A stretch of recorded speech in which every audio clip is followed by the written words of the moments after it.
Hey guys, Evan Dukas at the Colorado Garden. I'm in my dining room this morning. I would like to share with you a really easy, simple way to root cuttings.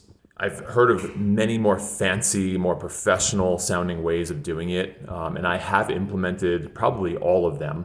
But honestly, this method gets me probably the same results, sometimes if not even better success rate than any others. So let me share this with you. Let me take the difficulty out of rooting cuttings, the cuttings of the plants that you want to root. These right here are some grape cuttings from some grapevines that I just had a little bit too much growth on outside. This is one variety and these two are another.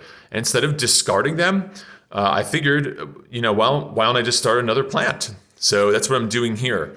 Here are the steps. So you take your cutting, there's no strict rule on the length, but really I would say between 8 and 14 inches is best. This one up here is pushing it. It's probably like 16 to 18 inches, but honestly, it's going to work just fine.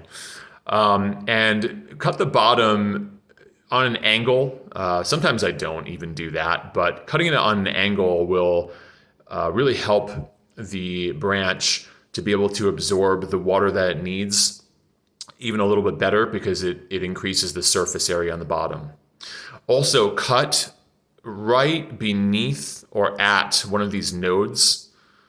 Okay, if you have a few nodes coming out, that's great. So the node is that little bulge where you know that there's going to be some new growth. So cut beneath that, not too far beneath it, because that really is where these plants usually like to sprout their roots. You can see a little, that little white spot right there is a new root right there starting to form. There's another one to the right of it. Okay, and then just cut the top. Remember what is the top and which one is the bottom if there are no leaves on it. And also one more thing is minimize how many leaves it has. So if there were a lot of side branches, I would have cut most of them off.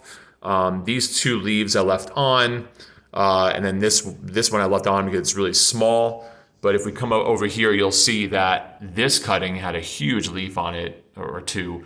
So what I did was I took scissors and just went ahead and cut a very large percentage of the leaf off. And this is so that you're not straining the branch to put all of its energy and nutrients, or really in this case just water, into growing leaves and supporting the leaves. Otherwise, your cutting may fail. It may want to wilt. You really want it to be able to focus and put that little bit of energy into developing roots. So then just fill up your cup or vase or whatever vessel you have of water, maybe a few inches. No exact science to that. And that's really it. Just wait. This is, just a few weeks in the making. These 2 have been here for just about 2 weeks. This big one less than 1 week. And I'm already getting fantastic growth. Look at this one here. And just the root development is going great. One last piece of advice really with this method and really any others is just be really gentle with those roots, trying to bash them into anything else to cause them to break. And also when you pot it into the soil, or, whether it's in a pot or, you just directly plant it outside, just be really gentle on those roots as you put the soil around it and on top of them. Also, it's something about this size and roots. I'll probably wait, I don't know, until the roots here are maybe about twice as big, and to me, it's ready for planting. Maybe even less than that, just depending on if you have a nice environment where it's not too harsh to begin planting. And that's really it, guys. Really, really easy. I hope this is a blessing to you because I have done this with so many different things. Here are grapes. I've done this with figs and pomegranates in my greenhouse. I've done this with many different types of herbs. So if you do a search out there and just see what you can root very well, just try this method and let me know what you think.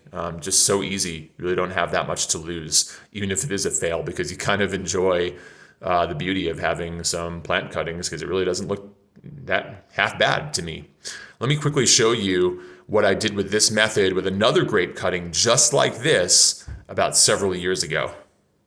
So about 6 years ago with a cutting very similar to this, except maybe about twice the root growth on it, I carefully planted it right all the way in that corner here. and really nursed it for a little bit for that first summer, or for the first few weeks. Made sure that it wasn't getting overly hot or anything like that. And this is what we have now. This is a Concord grape. It is flourishing, big, and filled with tons of grapes. All because I started some rootings in water like I just showed you. I really hope you enjoyed this, and I hope that this helps you to easily get some free plants in your garden.